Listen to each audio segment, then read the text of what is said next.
عید الاضحیٰ کی نماز کا طریقہ بھی اپنے ذہن میں رکھیں۔ عید الاضحیٰ کی نماز کا طریقہ یہ ہے کہ سب سے پہلے آپ نیت کریں گے۔ نیت آپ یوں کریں گے کہ میں 2 رکعت عید الاضحیٰ کی واجب نماز 6 زائد تکبیروں کے ساتھ اس امام کے پیچھے ادا کر رہا ہوں۔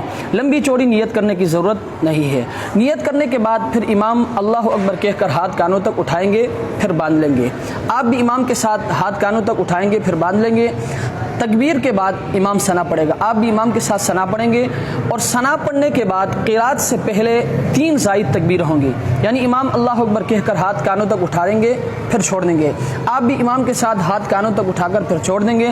پھر دوسری مرتبہ امام اللہ اکبر کہہ کر ہاتھ کانوں تک اٹھائیں گے، پھر چھوڑ دیں گے۔ آپ بھی امام کے ساتھ ہاتھ کانوں تک اٹھا کر پھر چھوڑ دیں گے۔ پھر تیسری مرتبہ امام اللہ اکبر کہہ کر ہاتھ کانوں تک اٹھانے کے بعد چھوڑیں گے نہیں، پھر باندھ لیں گے۔ آپ بھی امام کے ساتھ ہاتھ کانوں تک اٹھائیں گے، پھر باندھ لیں گے۔ باندھنے کے بعد امام قرات کرے گا، یعنی سورہ فاتحہ، پھر اس کے ساتھ کوئی سورت ملائے گا۔ سورت ملانے کے بعد پھر رکوع، پھر سجدہ۔ 2 سجدہ کرنے کے بعد امام جب دوسری رکعت کے لیے اٹھے گا تو پہلے امام قرات کرے گا، یعنی سورہ فاتحہ، پھر اس کے ساتھ کوئی سورت ملائے گا۔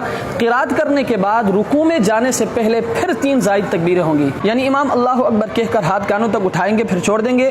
آپ بھی امام کے ساتھ اللہ اکبر کہہ کر ہاتھ کانوں تک اٹھانے کے بعد پھر چھوڑ دیں گے۔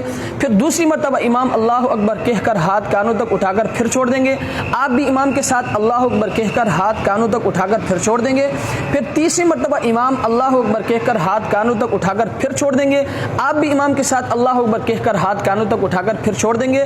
پھر چوتھی مرتبہ امام اللہ اکبر کہہ کر ہاتھ کانوں تک نہیں اٹھائیں گے بلکہ رکوع میں چلے جائیں گے۔ پھر رکوع، پھر سجدہ۔ سجدہ کرنے کے بعد آپ اپنی نماز کو اس ترتیب سے مکمل کر لیں گے۔ نماز کے بعد پھر خطبہ، اس کے بعد پھر دعا ہوگی۔ اس ترتیب سے آپ کی نماز مکمل ہو جائے گی۔ اللہ تبارک و تعالی